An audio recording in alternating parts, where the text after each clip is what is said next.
ஓம் சாந்தி. எல்லோரும் சந்தோஷமாக இருக்கிறீங்களா? ஒரு தடவை திருவண்ணாமலை கிரிவலத்திற்கு போகும்பொழுது ஒரே தடவை தான் போனேன் நான். ஸோ அப்போ நித்யானந்தா அவர்கள் அவருடைய ஆசிரமத்தில் சொற்பொழிவாற்றிட்டு இருந்தார். அப்போ ஒரு விஷயம் சொன்னார்.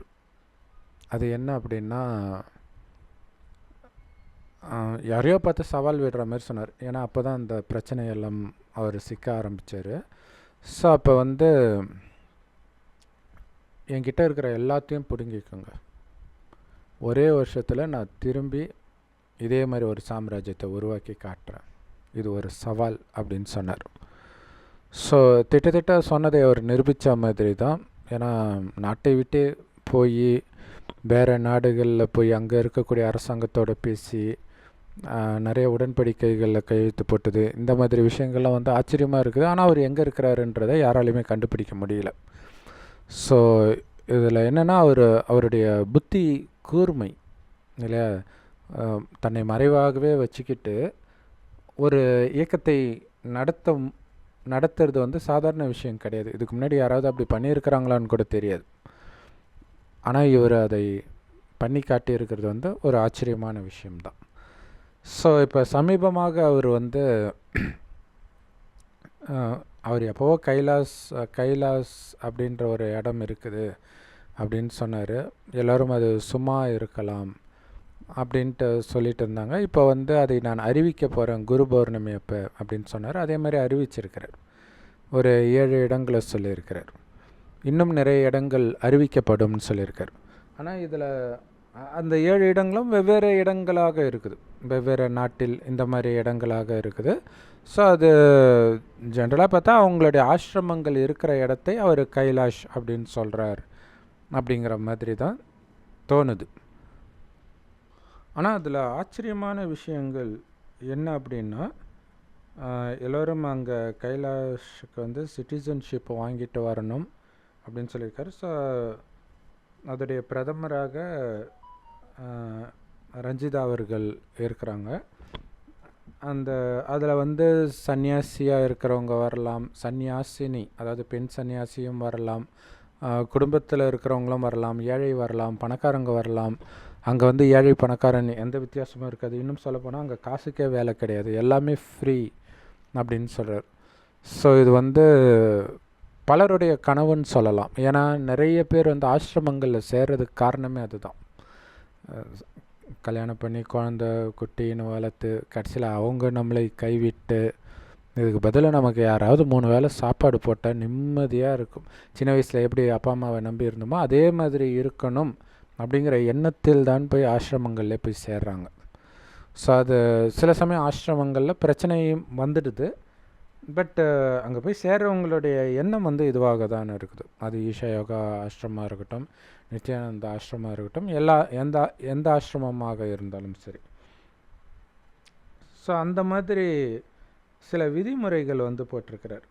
என்ன அப்படின்னா, அது ரொம்ப ஆச்சரியமாகவும் இருக்குது. அது உண்மையில் சாத்தியம்தானா அப்படின்னு யோசிக்கவும் வைக்கிது. என்ன அப்படின்னா, போலீஸே இருக்காது, மிலிட்ரிக்கே வேலை கிடையாது, வரி பணமே கிடையாது, மக்கள்கிட்ட வரி வாங்கிறது. அங்கே தான் காசுக்கே அவசியம் இல்லைன்ட்டார், அப்புறம் எதுக்கு வரி பணம்? ஸோ இது உண்மையிலே இந்த மாதிரி நடத்த முடிந்தால் அது பெரிய விஷயம். அதேமாதிரி ஜெயிலு, ஸோ போலீஸே இல்லைன்னும் போது ஜெயிலு எப்படி இருக்கும் இல்லையா?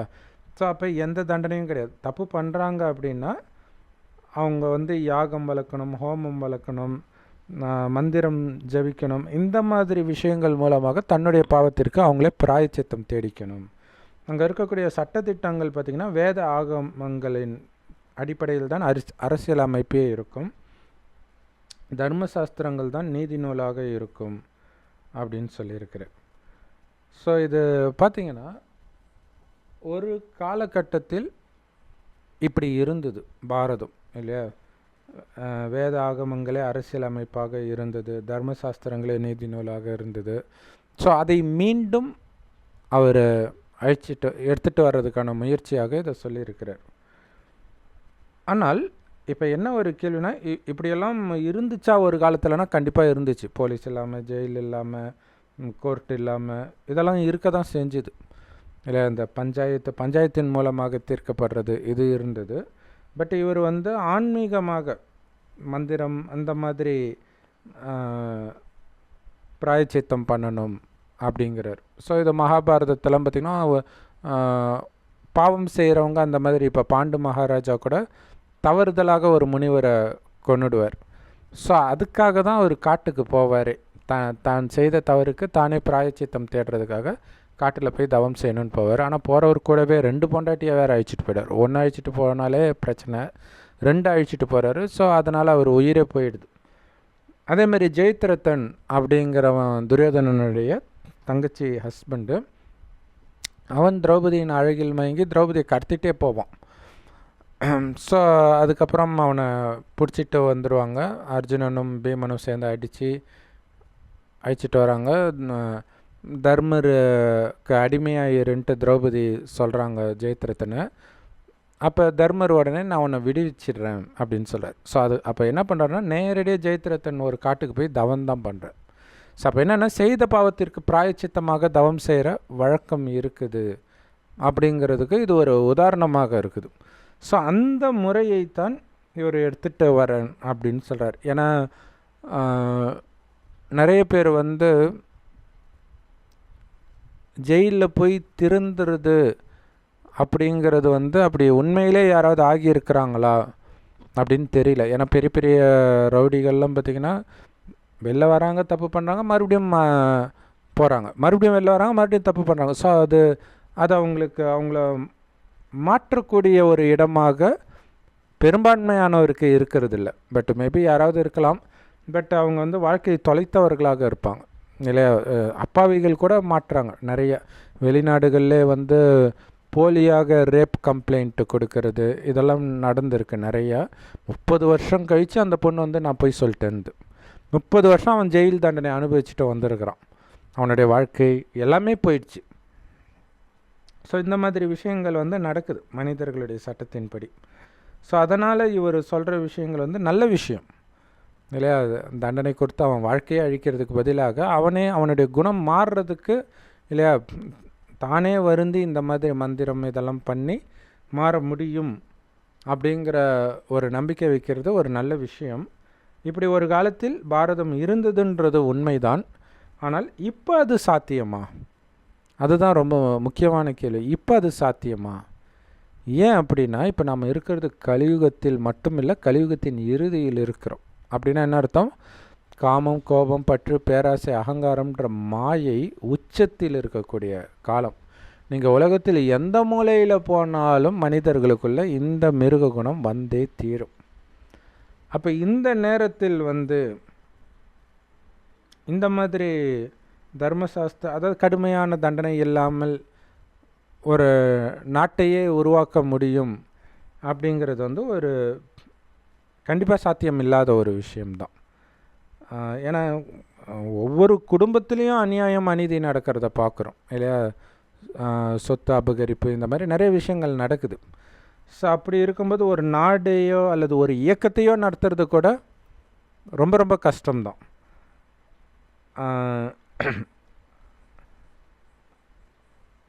ஸோ பணத்துக்கே அவசியம் இல்லை அப்படிங்கிறாரு. ஆசிரமத்துக்கு போனாலே பணத்துக்கு அவசியம் கிடையாது தான் இல்லையா? அது முழுக்க முழுக்க சரண்டர் ஆகிறது தான். ஸோ எல்லாமே ஆசிரமமே பார்த்துக்க போகுது. அங்கே இருக்கக்கூடிய வேலைகளை மட்டும் இவங்க பண்ண வேண்டியதாக இருக்கும். இது எல்லா ஆசிரமத்துக்கும் பொருந்தும். சரி, இப்போ ஏழைக்கும் பணக்காரனுக்கும் வித்தியாசம் இருக்காதுன்னு சொல்கிறார். குறிப்பாக ஒரு முக்கியமான விஷயம், வரி வசூலிக்கப்படாது அப்படின்னு சொல்கிறார். வரி வசூலிக்காமல் ஒரு அரசாங்கம் நடக்க சாத்தியமா? உலகத்தில் எந்த மூலையிலையாவது எப்போவாச்சும் அது சாத்தியமா அப்படின்னா, உண்மையிலே அப்படி ஒரு உலகம் இருந்தது, ஆரம்பத்தில் சாத்தியமாக இருந்தது. ஸோ அது எப்போ இருந்ததுன்னா, இந்த 5000 வருட காலச்சக்கரத்தில் இதை ஒரு கல்பனும். இதில் முதல் 2500 வருடம் இந்த பூமி சொர்க்கமாக இருக்குது. அப்படின்னா என்ன அர்த்தம் தெரியுமா? இப்போ நித்யானந்தா அவர்கள் சொன்ன விஷயங்கள் எல்லாமே அடக்கும். அங்கே போலீஸ் இருக்காது, ஜெயில் இருக்காது, கோர்ட்டு இருக்காது, கூடுதலாக ஆஸ்பத்திரியும் இருக்காது. அப்போ என்ன வசதியே இருக்காதா அப்படின்னு கேட்குறீங்களா? அங்கே நோயே வராது. அங்கே ஏன் போலீஸ் இருக்காது தெரியுமா? அங்கே யாருமே பாவமே பண்ண மாட்டாங்க, அதனால் போலீஸ் இருக்காது.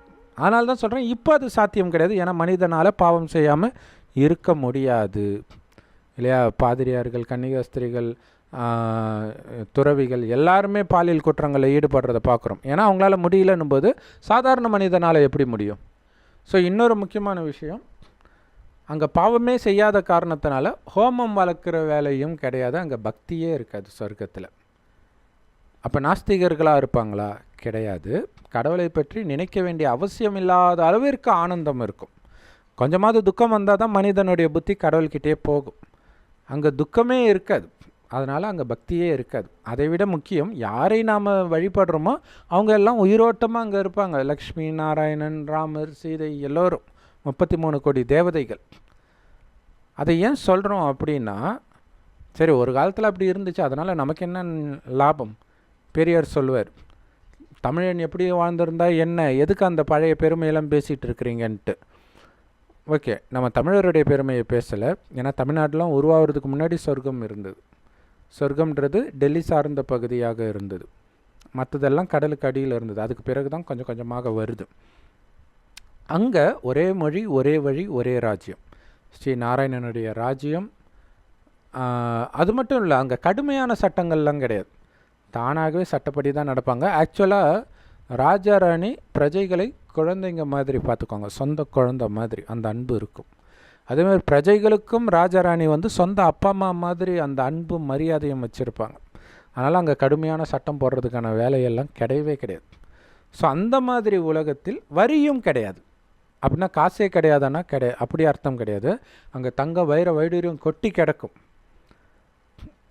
அங்கே ஏன் வரி கிடையாதுன்னா, அங்கே எல்லாருமே பணக்காரங்க தான், ஆனால் எல்லோரும் சமமான பணக்காரர்கள் கிடையாது. அதை புரிஞ்சிக்கணும். பணக்காரர், அதை விட பணக்காரர், அதை விட பணக்காரர், இப்படி இருக்கும். அதில் மிகப்பெரிய பணக்காரர் தான் ராஜாவாக இருப்பாங்க.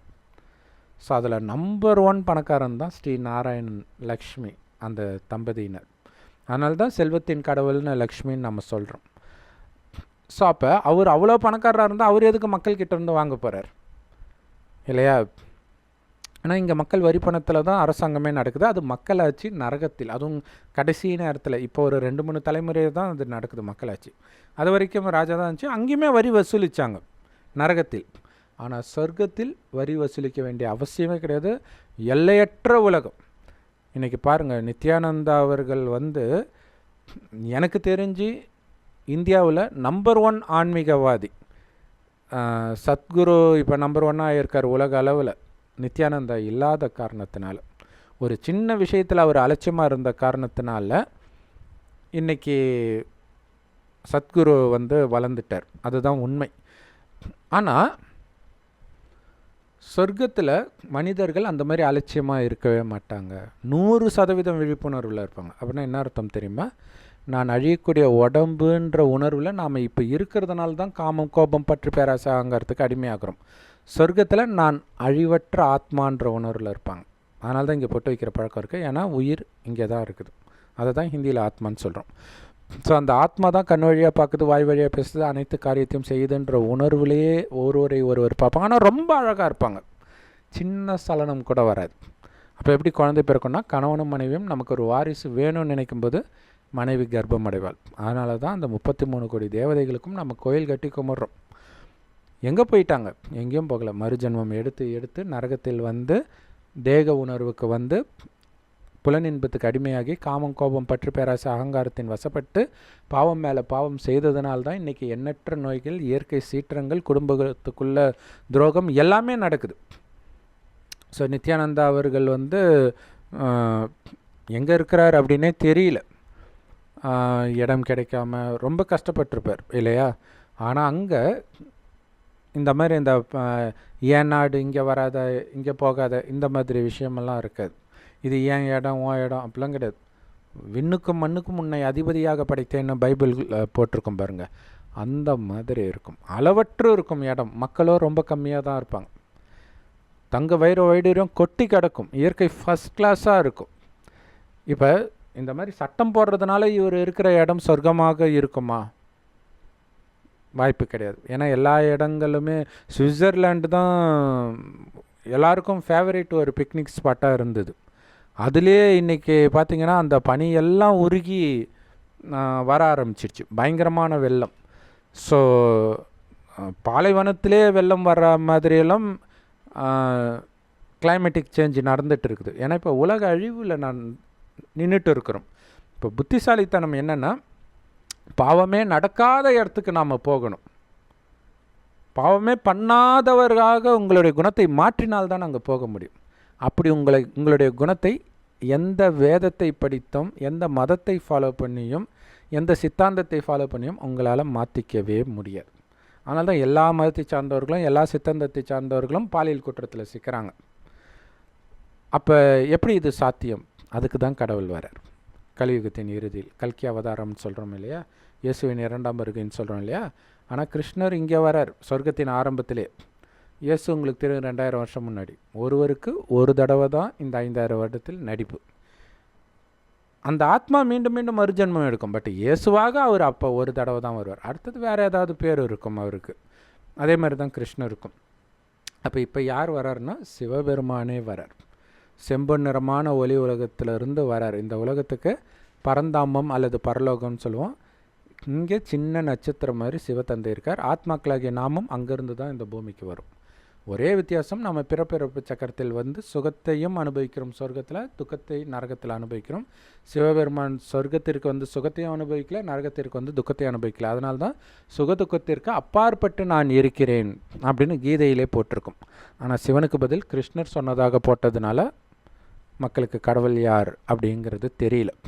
இப்போ உங்களை ஆத்மான்னு உணர்ந்து இறைவனை எந்த அளவுக்கு நட்சத்திரம் மாதிரி நினைக்கிறீங்களோ, உங்களும் நட்சத்திரம் மாதிரி உணர்ந்து அந்த அளவிற்கு ஆத்மாவிற்கு தூய்மையின் சக்தி நிரம்பும். வெளி உலகத்தின் விஷயத்தை பார்த்தும் பார்க்காமல் கேட்டும் கேட்காமல் இருக்கணும். முழுக்க முழுக்க அந்த சொர்க்கத்தில் தேவதையாக நான் இருக்கும்போது எப்படி இருப்பேன், எவ்வளோ பரிசுத்தமாக என் பார்வை இருக்கும், இனிமையாக என் வார்த்தை இருக்கும், அந்த மாதிரி எண்ணம் இல்லை. நான் சொல்வதை மக்கள் மட்டும் இல்லை, விலங்குகள் கேட்கும், பறவைகள் கேட்கும், ஏன் பஞ்ச தத்துவமும் கேட்கும். அத்தனைக்கும் அதிபதியாக நாம் இருப்போம். எப்படி அது சாத்தியமாச்சு? தூய்மையாக இருக்கிறதுனால. காமம்னா என்னன்னே தெரியாத நிலையை அடையிறதுனால, கோபம்னா என்னன்னே தெரியாத நிலை. இதெல்லாம் கலியுகத்தில் சாத்தியமா? மனித வழியில் சாத்தியம் இல்லை. ஆனால் நமக்கு நடத்துறது கடவுள். ஸோ அப்போ இறைவனுடைய நினைவில் இருந்துட்டு இறைவன் கொடுக்குற ஞானம் எல்லா பிரம்மகுமாரிகள் ராஜயோக தியான நிலையத்திலும் முற்றிலும் இலவசமாக கிடைக்குது. யூடியூப் வெப்சைட்ஸில் இருக்குது. அதோட லிங்க் இந்த வீடியோக்கு டிஸ்கிரிப்ஷனில் கொடுக்குறோம். அவசியம் பார்த்து பயன்பெறுங்கள். அந்த முரளியை தினம் தினம் கேட்க இறைவனை செவ்வானத்தில் நட்சத்திரம் மாதிரி சதா நினைவு பண்ணிக்கிட்டே இருக்க அவர் உங்கள் கூடவே இருக்காருன்னு அர்த்தம். ஸோ அப்போ அந்த ஆத்மாவிற்கு அந்த பலமும் வரும். அப்போ காமம், கோபம், பற்று, பேராசை, அகங்காரத்துலேருந்து உங்களுடைய புத்தி விலகும். அப்படி விலகிய பிறகு தான் சொர்க்கத்திலே என்ட்ரி. சொர்க்கத்தில் பிறக்கவே செய்வீங்க. அங்கே பிறந்த பிறகு இங்கே இருக்கிற மாதிரி சிட்டிசன்ஷிப் எடுக்கிற பிரச்சனை, விசா எடுக்கிற பிரச்சனை, பாஸ்போர்ட்டு எதுவும் கிடையாது, ஐடி கார்டு எதுவும் கிடையாது. இதெல்லாம் பார்த்திங்கன்னா சமீபமாக வந்தது தான் இந்த விஷயங்கள் எல்லாம் இல்லையா. ரேஷன் கார்டு வந்ததுக்கு காரணம் என்ன? மக்கள் ஏழ்மை, அவங்களுக்கு ஏதாவது கொடுக்கணும். அங்கே அந்த ஏழ்மையெல்லாம் கிடையாது, சதா ஆனந்தமாக இருப்பாங்க. ஆனால் ராஜாராணி ஆச்சு. அங்கே பணக்காரர்கள், அங்கே வேலைக்காரங்க, வெட்டியான்னு எல்லாருமே இருப்பாங்க. ஆனாலும் அது சொர்க்கம். அதனால் எல்லோரும் சுகமாக தான் இருப்பாங்க. ஒரு ஆள் இங்கே செய்ய வேண்டிய வேலையை அங்கே 1000 பேர் செய்வாங்க. அப்போ அது என்ன கஷ்டமாக இருக்கும்?